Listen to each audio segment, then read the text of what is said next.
Here's Chapter 12, Spirit School, entitled Revenge. The final chapter.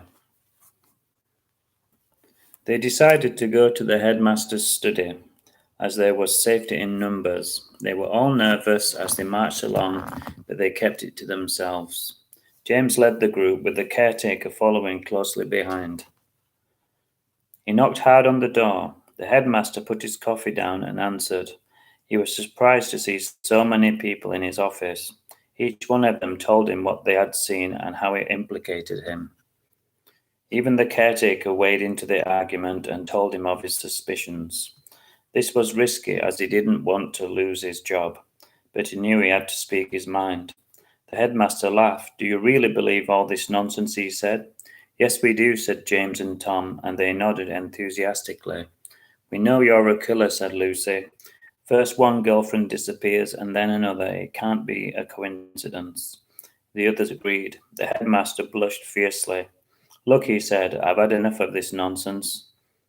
I've got a busy schedule and I don't need this kind of pressure. Also, he said, pointing a finger at them all, you could find yourself in major trouble. Now get out of my sight before I really lose my temper. Say what you like, said the caretaker, but you haven't heard the rest of us. And with that he motioned for the others to follow him. But that didn't go down too well, said Tom. Don't worry, said James. At least he knows where he is, and he's bound to make a mistake sooner or later. The others agreed, but they knew they had to watch their backs from now on. The problem, said Tom, is we need some proof, and I don't know how we're going to get it. We need to catch him in the act, said James. We know he's got a new girlfriend, and we can keep an eye on her and warn her.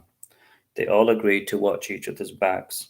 They weren't sure he'd commit another crime, but they weren't going to take the chance. They had a free afternoon, and James and Anna decided to hang out and spend time together, as it had been a stressful few days. They lay down on their bunks and kissed and held each other. I wish we were back on Earth, said James plaintively. It gets a bit claustrophobic down here. Everyone knows each other's business, and I wish we could just run away. Me too, said Anna, with tears in her eyes, and they held each other and fell into a gentle sleep. Tom and Lucy decided to let off a bit of steam by playing tennis. It was a lovely winter day, crisp and bright. He bounced around in his white shorts and t-shirt. Anna still wore her blue uniform. They rallied for a while until she began to feel hot and sweaty. He had a strong serve even when he was playing for fun. It was heavy on their feet and their plimsolls were wearing out with all the effort. After half an hour, they decided to visit James and Anna as they were exhausted. When they got there, they were surprised that the curtains were drawn, and they didn't want to interrupt any romantic interludes. They knocked on the door and no one answered, but they heard a crash, and then they looked at each other. Then, to their astonishment, they heard the head's voice. Oh my God, he's in there, we've got to do something.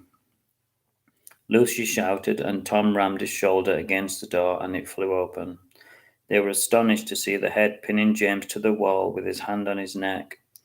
James' eyes were popping out of his head, and he was turning blue. Anna was laying in an armchair, and her body was limp. It was obvious that she wasn't sleeping. Tom grabbed the head's arm and pulled it back with all his strength. The head shouted out as if he'd trapped his finger in a heavy door. James slumped to the ground like a soggy sack of potatoes, moaning quietly to himself. The head turned to face Tom with a mad, tortured look on his face. I'm going to enjoy this, he gleefully exclaimed. He put his hand inside his suit pocket, and to everyone's surprise and terror, he pulled out a dagger. It glinted in the light with foreboding. Tom stepped back as the blade swept before him. He gulped as a button was plucked from his shirt and fell to the ground like a black tear. The knife was getting closer and closer. He was trapped against the wall, and he slowly moved towards the window. He knew they were locked in, and he knew there was just a pane of glass between him and life and death. The head came in for the kill. The knife cut across Tom's cheek, leaving a red line. Suddenly, a shadow moved across the window. After the corner of Tom's astonished eye, he could see the librarian hanging in mid-air. Her hair blew behind her, and her eyes lit like hot coals. The window blew open as if being hit by a hurricane. The head turned in astonishment and squinted at the apparition before him. Momentarily, that is, until a shower of glass pierced his searching eyes and face. He let out a strangled scream as a piece of glass the size of a 50-pence piece embedded into his neck. The blood was pouring out of him, and everyone watched his death throes. No one moaned and no one spoke. He fell to the floor, grabbing at his neck as a pool of blood spread from him, reaching further and further out. Anna stirred and looked round in amazement. She had been temporarily knocked out by being hit by a table lamp, and although dying, she could still make out the amazing and frightening scene before her. Lucy went over to comfort her. She rushed over as she was still frightened by the sight of the librarian hovering above them like a bad dream. She hovered closer to the body, and then she took a ring off her finger and violently threw it at the forlorn headmaster, and it slowly sank in the ever-growing blood. She momentarily turned to face them, and then she flew out of the open window with a look of triumph on her face. Tom and James sat exhausted on the sofa. "Thank God that's over," said Tom wearily. "Yes," said James, "I could do with a beer." Lucy was hugging Anna, and they slowly rose and joined the others. As they were leaving the scene, Jack, the caretaker, rushed in and gasped incredulously at the scene before him. He rushed back out again and informed the teachers of the terrible sight. The next day they sat in the canteen drinking coffee and chatting. All eyes were on them, and then the bell rang and a teacher walked in and made an announcement. "As from today," she proclaimed, "this school has the pleasure of announcing a new headmaster."